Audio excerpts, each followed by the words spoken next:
Bonjour à tous, j'espère que vous allez bien et que vous profitez du soleil. Alors, je vais corriger aujourd'hui le dossier dictionnaire vocabulaire. Donc, effectivement, où on avait un dictionnaire, où on avait un téléphone, une tablette, un ordinateur, tout ce qu'on voulait pour rechercher certaines définitions. Je ne vous fais pas l'affront de vous expliquer comment on recopie dans l'ordre alphabétique, hein. Je pense que ça, vous en êtes capable. Donc, je vous laisse quand même les deux exercices. Donc, je vous avais dit, pas assez venait avant planeur. Je l'avais envoyé. C'est quand on fait les correctifs qu'on voit qu'il y a des erreurs dans les livres.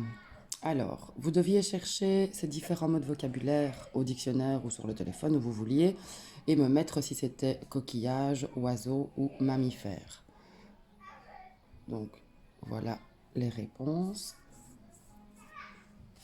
Ensuite, pour chaque mot, vous pouviez trouver un exemple, une des définitions. Alors, je vous accorde bien que dans les dictionnaires, il n'y a pas toutes les définitions, mais donc voilà les définitions auxquelles pouvaient se référer coffre et ombre.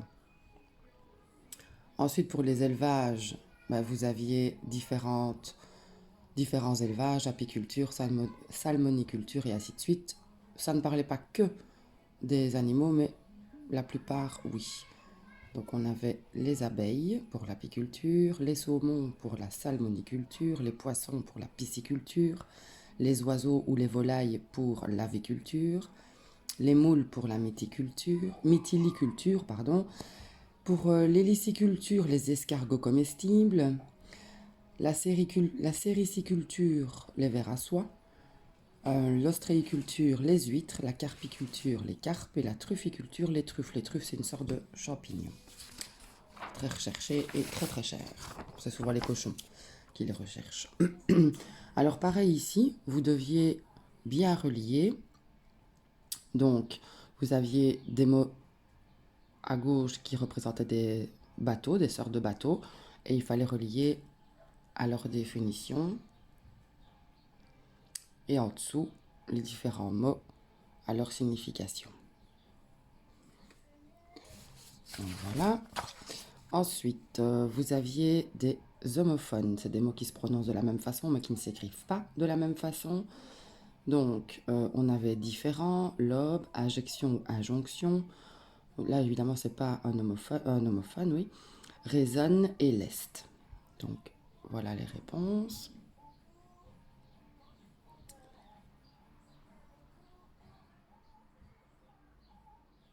Alors, pour l'exercice suivant, je dois bien vous avouer que pour l'aigle, euh, bah, je n'avais pas mis, je pense, le fondre.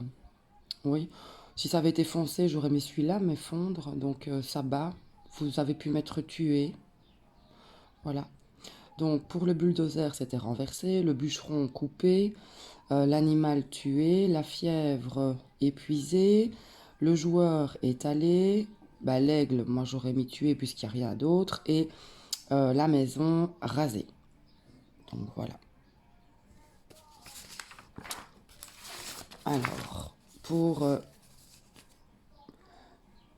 les différents... Là, les définitions étaient plus ou moins personnelles, hein. Il fallait quand même que ça veuille dire la même chose, hein, que vous savez bien. Mais au niveau des définitions, on vous demandait de les expliquer brièvement. Donc, vous avez pu faire une explication un peu différente de la mienne, mais avec le principe qui reste le même. L'idée doit être la même. Donc, la graphologie, étude du graphisme.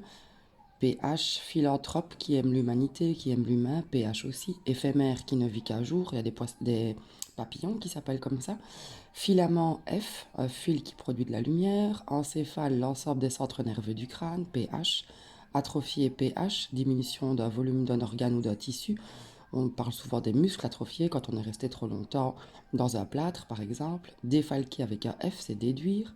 Phlébite PH, caillot de sang dans une veine. Et catastrophe PH, c'est un malheur. Ensuite, on avait différents verbes. Euh, augmenter, gravir, assembler, exciter, construire et s'élever.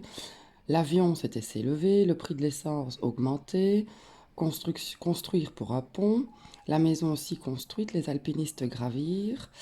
Eric sait assembler les pièces de son puzzle et les boissons ne font qu'augmenter la soif. Donc voilà, il fallait évidemment les conjuguer. Alors un fléau, on avait 3 possibilités. Et puis on passait au parcours 3. Alors le parcours 3, c'était un petit rappel de ce que vous connaissiez déjà. Donc on avait le schéma de l'appareil digestif. On devait d'abord mettre les mots dans l'ordre alphabétique et puis ensuite les replacer au bon endroit. Puis on avait les différents mots à mettre dans l'ordre alphabétique aussi.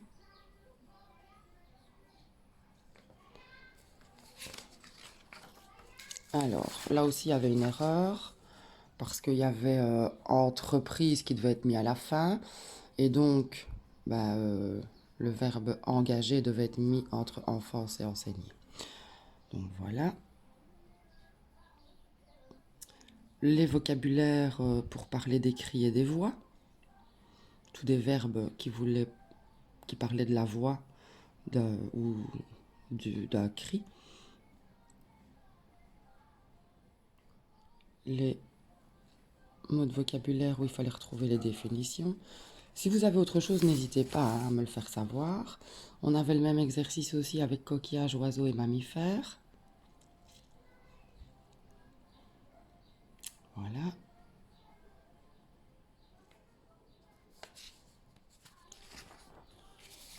Alors, le chapeau, hein, les coiffures. Donc on avait melon, quichenotte, madras, panama et calotte. À bord, chapeau de paille, sans bord ou pour les femmes. Ensuite, des différentes coiffures selon le métier. Et puis, il fallait compléter avec UL, U2L, ULE ou U2L et expliquer avec ces mots. Donc, le recul, un pas en arrière, UL. La renoncule, c'est ULE, une plante. Un tentacule, c'est un bras de mollusque, ULE. Crédule, ULE, naïf.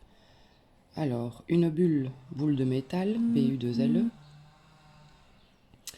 Mandibule, ULE, mâchoire inférieure. Tulle, U2LE, c'est un tissu transparent. On en voit souvent au mariage, par exemple. La vésicule, ULE, ça peut être une lésion de la peau, un petit bouton comme quand on a la varicelle. Un pull, PULL, un habit. Et un fascicule, c'est ce que vous êtes justement en train de faire, un petit livret, ULE.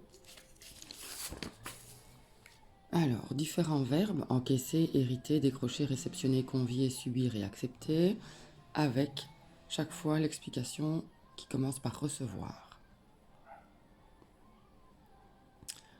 Des mots de vocabulaire qui ont un rapport avec la vente. Donc on avait, le premier c'était débit, le deuxième échoppe, bazar, bureau, stand et commerce. Alors là, je fais un petit peu des cochonneries. Je dois bien vous avouer que je ne sais pas où est mon Tipex. Donc voilà. Alors, le mot vanneau, l'origine du mot, ça vient de van, vanus, un battement bruyant d'ailes. C'est un petit échassier limicole qui mesure entre 23 et 30 cm et il niche en Europe. La rousserolle, c'est une fauvette, 13 cm de long. Elle construit son nid au-dessus de l'eau sur un roseau. Et le courlis, un oiseau des rivages, et son bec est long et incurvé vers le bas. Voilà pour le vocabulaire.